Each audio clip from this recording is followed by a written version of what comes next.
Assalamualaikum warahmatullahi wabarakatuh.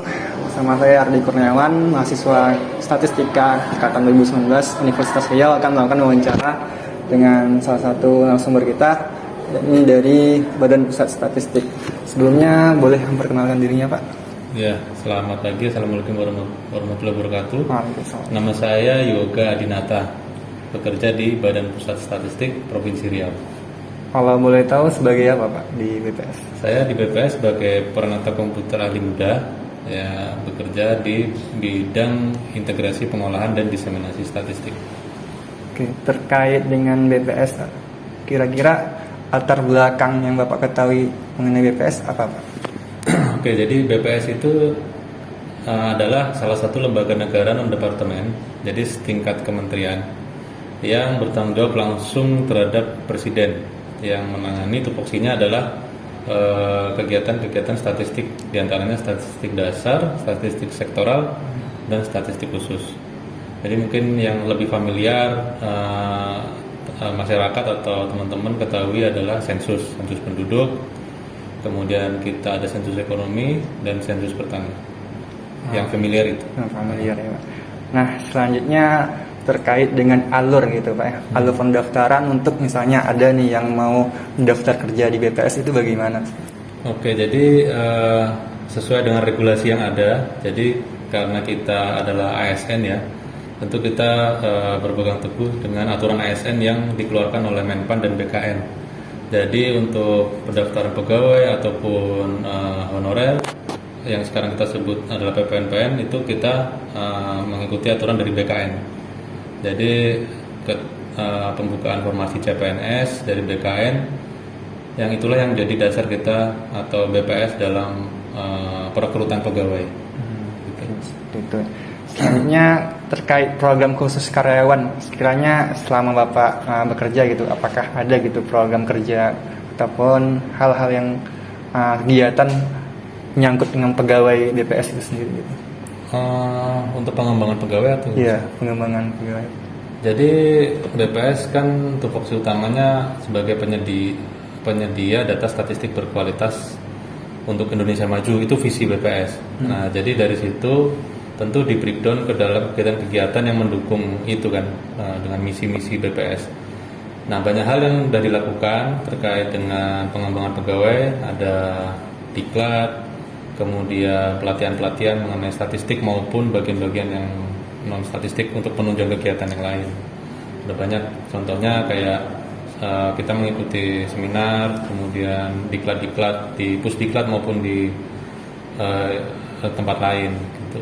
Dan juga kita terus, apalagi di sekarang kan zaman pandemi dan keterbukaan informasi kan, jadi banyak nih webinar-webinar maupun Zoom mengenai kegiatan-kegiatan pendukung kegiatan kita. Oke, Pak. Terakhir ya, Pak, mengenai pengalaman Bapak bekerja gitu kan, sekiranya Ya.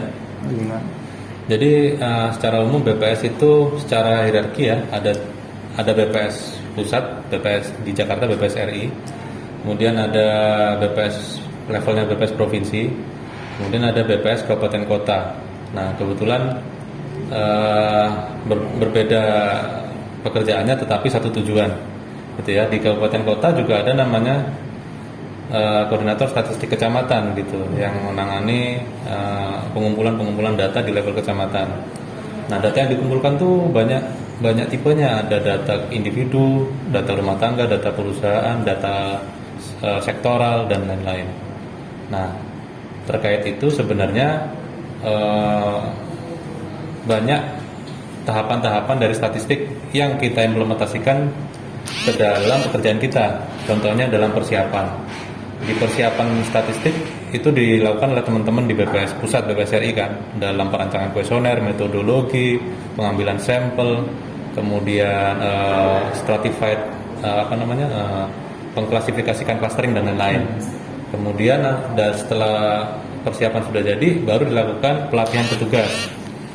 Itu dalam kita mengumpulkan data di lapangan harus dilatih dulu petugasnya. Nah, setelah pelatihan petugas, kemudian petugas yang akan turun dibekali dengan materi dan juga rem teks segala macam, kuesioner. turun lapangan nih mengumpulkan data. Setelah mengumpulkan data, kemudian data-data itu kan banyak tuh diolah. Kalau teman-teman statistik kan biasa pakai R atau SPSS ya kan. Nah, itu kemudian diolah sedemikian rupa, jadilah data yang siap disajikan, dianalisis, kemudian siap disajikan. Nah, setelah disajikan, tugas kami juga mendiseminasikan data itu. Contohnya data pertumbuhan ekonomi. Pertumbuhan ekonomi kan dari langkah-langkah statistik tadi ada nih contohnya pertumbuhan ekonomi sekian.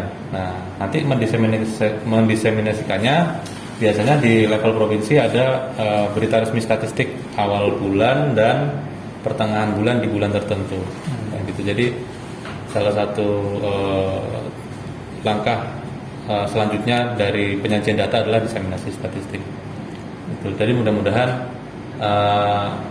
literasi statistik dari masyarakat, teman-teman mahasiswa, instansi-instansi yang menggunakan data kita itu semakin baik. Salah satunya ya dengan kolaborasi dengan Universitas Riau ini gitu, melalui proyek statistik ini. Ya.